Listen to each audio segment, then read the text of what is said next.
Magandang araw po sa ating lahat, mga kababayan. Bago po ako mag-umpisa ng aking tatalakayin, ay gusto ko pong iparating doon sa inyo na regular followers ko. Kilala ko po kung sino kayo at maraming salamat. Pakiusap ko po lang sana na kung na-appreciate ninyo, nagugustuhan ninyo ang ating pinag-uusapan, kung maaari lang po ay pakishare na lang po sa mga kaibigan para medyo lumaki-laki naman po at ang aking channel at makarating. Gusto ko po lang po kasi na magpahayag ng aking mga saloobin, mga komento, opinion tungkol sa mga nangyayari sa ating bansa. Nang sa ganun kahit sa ganito kaliit na paraan ay since wala naman tayong kapangyarihan na makatulong ng malaki, at least sa ganitong paraan ay makatulong po tayo. Ako, kayo, kasi napansin ko po na paliit ng paliit ang aking channel. Paliit ng paliit yung mga nanonood, nagsasubscribe, hindi po gagaya nung kakaumpisa ko pa lang. Hindi ko po alam kung bakit. Siguro, kasi napakalaki po kasi ng competition, na marami kasing mga mas magagaling na mga vloggers, mas magagaling ang mga technical, alam nyo na. Hindi po kasi ako techie. Ako lang po mag-isa eh. Ang iba pong vloggers dyan, may sarili silang mayroon po kasi silang team of experts na tumutulong sa kanila na sila lang talaga itong mga vloggers po na ito ay wala po sigurong ibang ginawa kundi umupo na lang at humarap sa camera. Hindi na nagre-research, hindi na nag-edit, wala nang ginagawa. Ako po wala naman po akong katulong. Kaya kung ano po ang nakikita ninyo, wala pong edit yan. Kasi hindi na po ako nag-edit dahil time consuming. Dahil marami rin po akong ginagawa sa buhay. So itong mga video ko po, wala pong edit yan at walang mga background, walang mga kumbaga plain pagpapahayag lang ng aking mga opinion. At kung napapangitan po kayo, sorry po. Naghihintay na lang ako na magkapera para makabili gusto ko po kasi makabili yung mga app na makakatulong para hindi na po ako mag-hire. 'Di ba yung napapanood ko diyan sa mga commercial ads, yung Human Pal, yung video creators, wala po kasi ako noon. What you see is what you get. Kung ano po itong napapanood nyo, ito po yung original na video ko, walang edit. Kaya actually, kahit na live, kahit po yung pagla-live, hindi ko po, inaaral ko pa kasi, medyo sumasakit po kasi yung ulo ko kapag inaaral ko yung sa technology. Dahil hindi po ako magaling sa technology, kaya nga po, actually, pangarap ko na mayroon akong team, kagaya nila, mga tumutulong. Wala akong kasama rito, kahit na sino. Ako lang. So, kumbaga, mag-video lang ako, i-upload ko. What you see is what you get. Hinahantay ko lang na mabawi ng pamilya namin yung personal na kwento ito. Yun amin pong property na illegal na naibenta ng aming mga pamangkin. See? So, actually, ginagastosan yung klaro. Hindi ko kailangan ikwento ito, pero wala. Kinukwento ko lang para at least kilala nyo ko. So, siguro it will take time kapag nabawi namin yun at nakuha namin yung paghahatian naming magkakapatid. Siyempre, magkakaroon ako ng mana. Palagay ko, makakabili na ako ng mga kailangan ko. Para gumanda-ganda naman ang aking vlog. Kasi nga, pagandahan yata ng vlog eh, hindi pagandahan ng views and opinions. So, kumbaga, pasensya na muna po. Gusto ko man po mag-live, gusto ko po talaga mag-live tayo at makipag-usap sa inyo ng live, na kukunin ko po kayo kahit na mag-live din kayo sa aking channel. You can air your own opinion. Ganun po ang gusto ko sanang mangyari. And I have to reward those. Ito, nasa kalooban ko lang po ito. Yung talagang, bakit dapat surprise eh? Yung mga talagang nakikita ko na loyal. At alam mo, nakalista na po yun. So, ngayon, yun lang po ang isang ipinapakiusap ko po na para po ito sa, hindi para lumaki, hindi na lang po para lumaki, kumita ako sa pagbablog, kundi para maikalat po natin ang ating mga opinion na sa palagay natin para makahatak din tayo ng sa side ng kabutihan, sa side ng tama. Ako, humaba na. Naka 7 minutes na ako. Now, ang gusto ko pong talakayin sa ngayon, actually, ang gusto ko pong pag-usapan natin ngayon ay yung tungkol doon sa pagkakakontempt kay Eric Celis at Lorraine Badoy. Pero mamaya na po yun. Mas importante po ito. Ngayong umaga ko lang po na napanood, pagbukas ko ng YouTube, yun kaagad ang tumambad.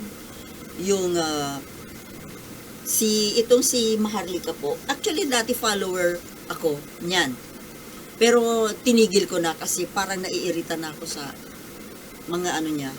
At ngayon nga po, hindi ko sinasadya, pero pinakinggan ko na lang kasi mayroon na naman siyang mga sinasabi. Ang hindi ko po nagugustuhan sa pananalita, sa pag-vlog nitong Ali na ito, dati bilib ako sa kanya kasi parang masyadong makabayan. But later on, parang, teka muna. Kasi ang dami pong mga issues sa ating bansa na kailangan ding pagtuunan ng pansin. Kagaya nitong mga nangyayari na yung mga kaso ng Duterte, yung gulo sa West Philippine Sea. Pero ito pong si Maharlika, wala po siyang binabanggit tungkol dyan. Ito ba ang makabayan? Tinatanong ko lang.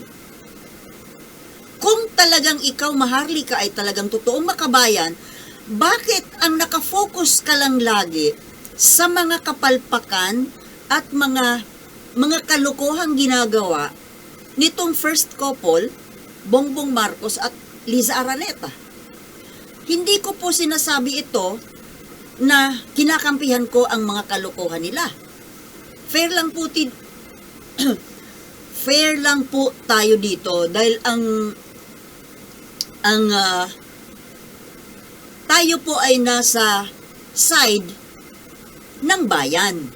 Kaya kung ano man po ang ginagawa ng mga leader natin na hindi maganda para sa bayan natin, hindi po natin yan kakampihan.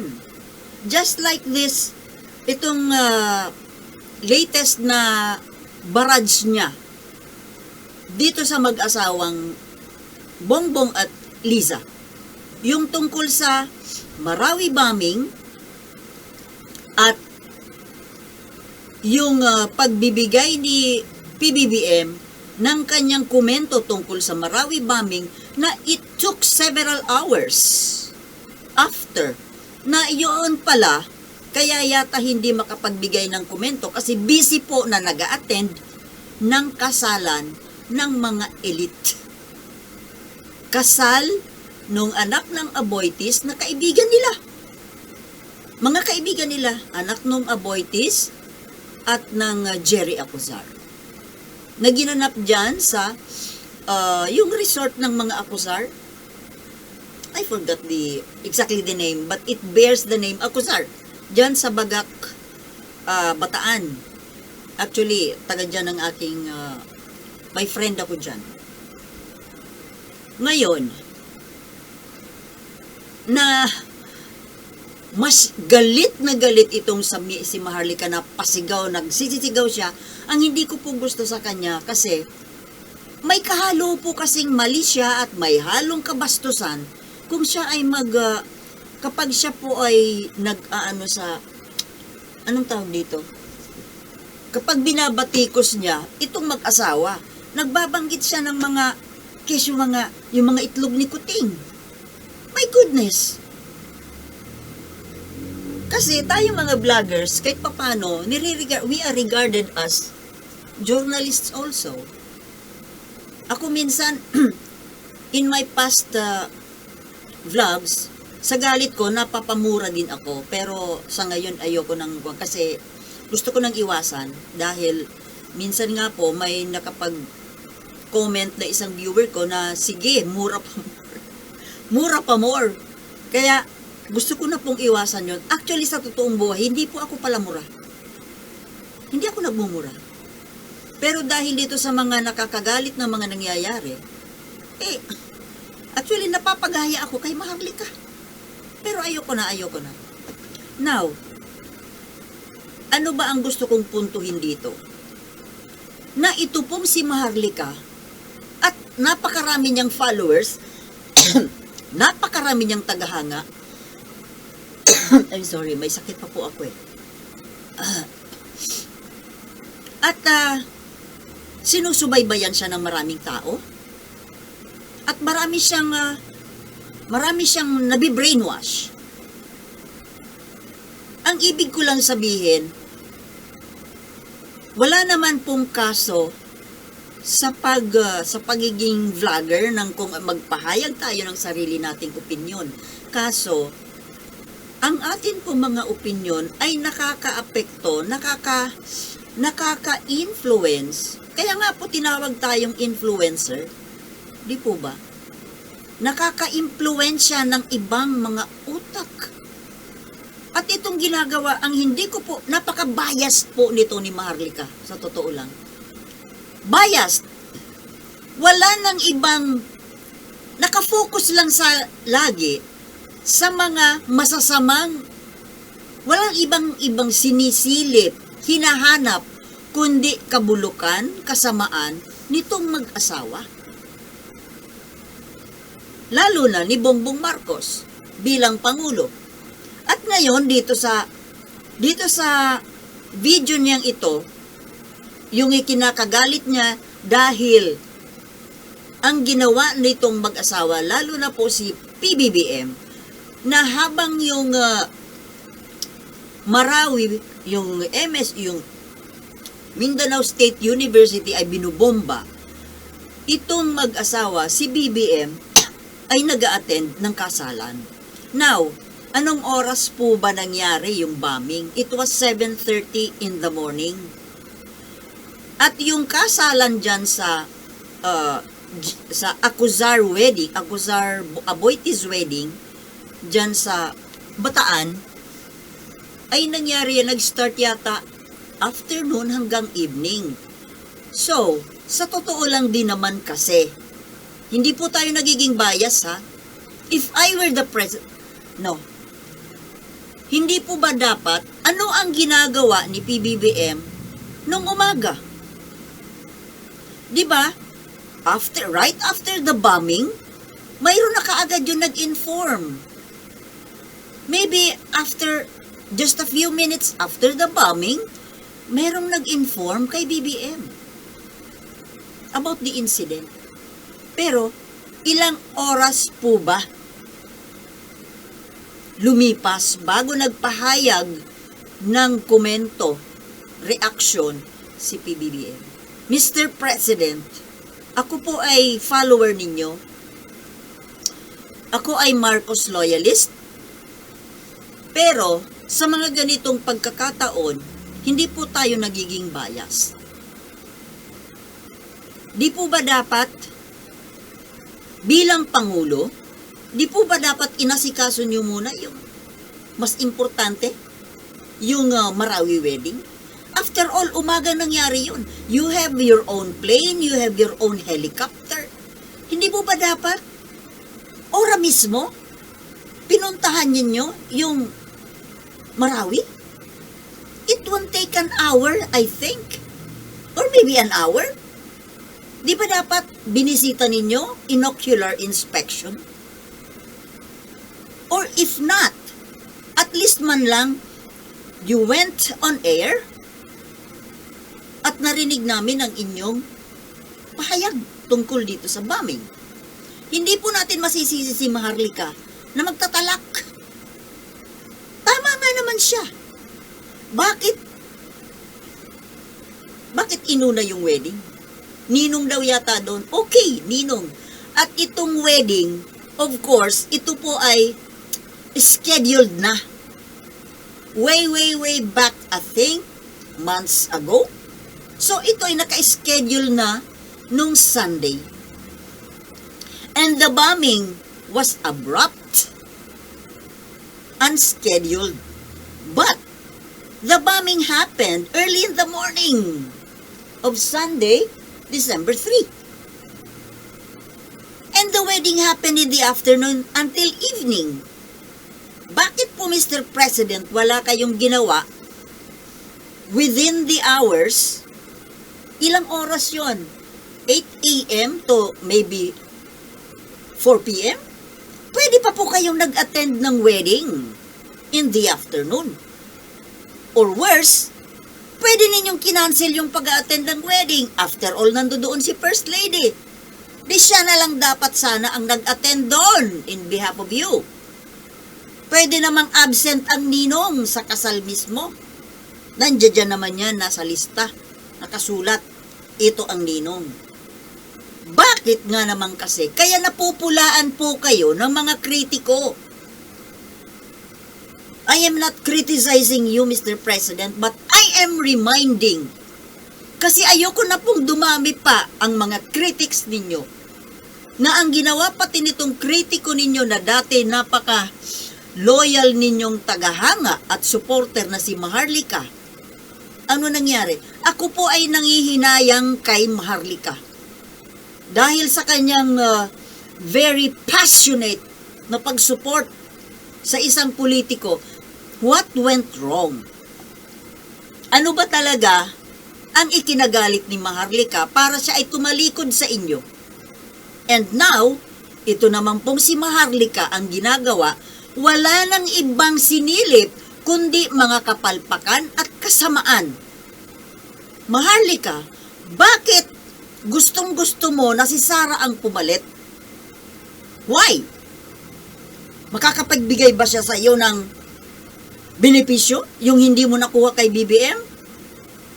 Well, ako naman po ay naniniwala na Maharlika is not after money. Dahil mayaman siya.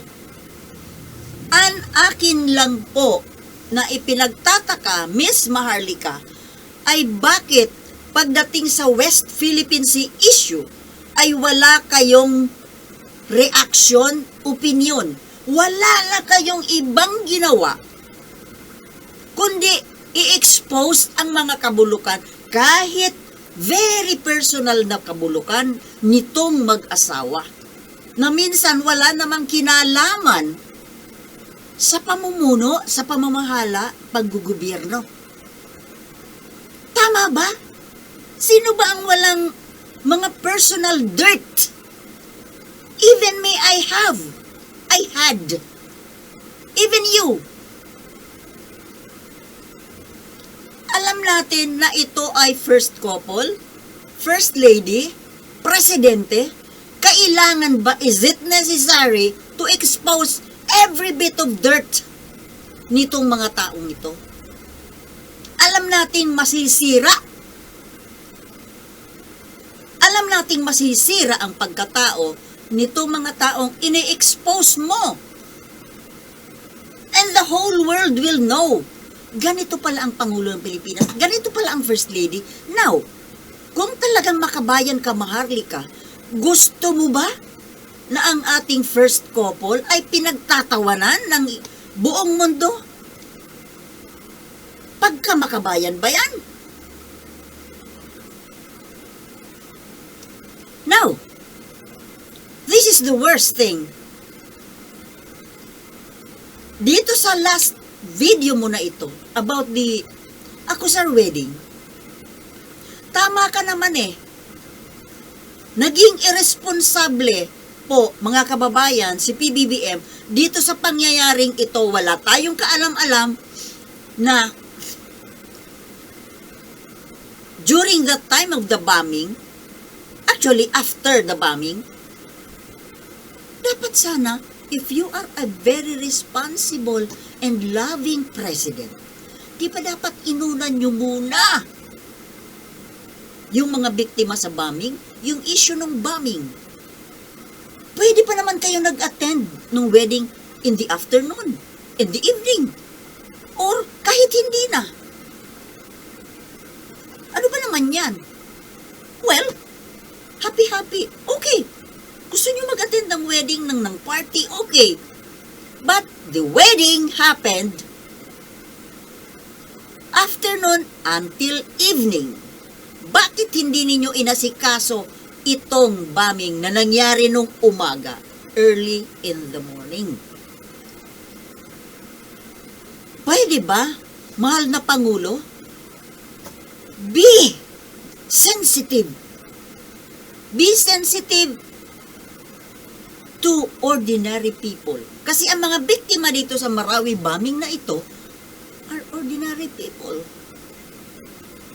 Nagpapakita po na mas inuna ninyo at binigyan ninyo ng halaga yung wedding, yung party ng mga elite kaysa dito sa trahedya na sinapit ng mga ordinary citizens. Hindi ko po masisisi si Maharlika kung siya ay sumabog. Dahil kahit na ako, at this very moment, ay may sama rin ng loob kung ito po ay totoo. But the proofs na ipinakita ni Maharlika, yung mga pictures na yan, and the timeline, syempre mag-iisip ka rin. I am a supporter. I am a Marcos supporter, but not all the time ay ipagtatanggol ko po ang isang gawain na hindi tama. Dahil we are after the welfare of our country. Sa bayan po tayo, hindi sa higit kanino man or kanino mang politiko. Kahit ako Marcos supporter, I am supporting Marcos because I know na may mga policy po siya, may mga programa siya na beneficial para sa ating nation. Just like what he is doing, yung policy niya with regard to the West Philippine Sea. And itong lately, itong tungkol sa peace negotiations with the rebels na kinukontra ng Vice President na yan ang gusto ni Maharlika and her followers na pumalit. Hindi nyo ba naiisip, Maharlika and your followers, all you DDS, na kung si Sara ang papalit, na isang war freak at pamilya ng drug lord, that's according to exposés. There are a lot of exposés going on. Yun ba ang gusto ninyong pumalit sa Pangulo? Sabihin na natin na party lover itong si BBM. But at least, hindi siya war freak. Kagaya nitong gusto ninyong ipalit. Ako may high blood ako. Naka-high blood ako. At ang tungkol sa West Philippine Sea, Maharlika, gusto mo ba na maagawan tayo ng teritoryo? Well, I think you don't care about it dahil hindi ka na Pilipino. Anong pakialam mo ang sarap-sarap ng buhay mo dyan sa Amerika? Amerikana ka na eh. Parang wala kang pakialam kung maagawan ng teritoryo ang Pilipinas. What you care,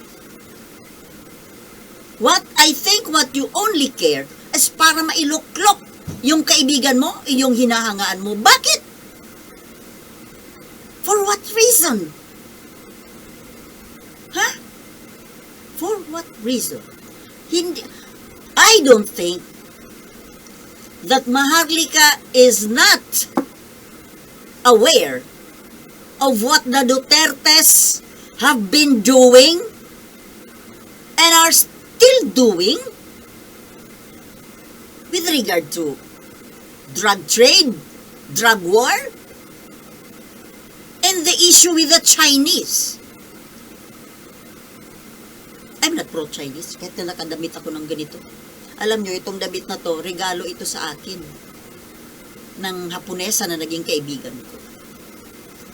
Sinuot ko lang, kasi wala na ako maisuot kasi palating maulan eh. Hindi na ako makapagpatuyo ng damit. Actually, hinalukay ko to sa baul. I am not pro-China. Mga kababayan, kayo po, kung may nakikinig man sa akin na follower ni Maharlika, abay magdalawang isip naman po kayo. Ano ba ang buti sa mga sinasabi ni Maharlika? May buti naman po. Kagaya nito, in-expose niya. May mga expose siya na okay naman. At least nalalaman natin. But I think, nakafocus siya para sa pagpapatalsik kay Bongbong Marcos.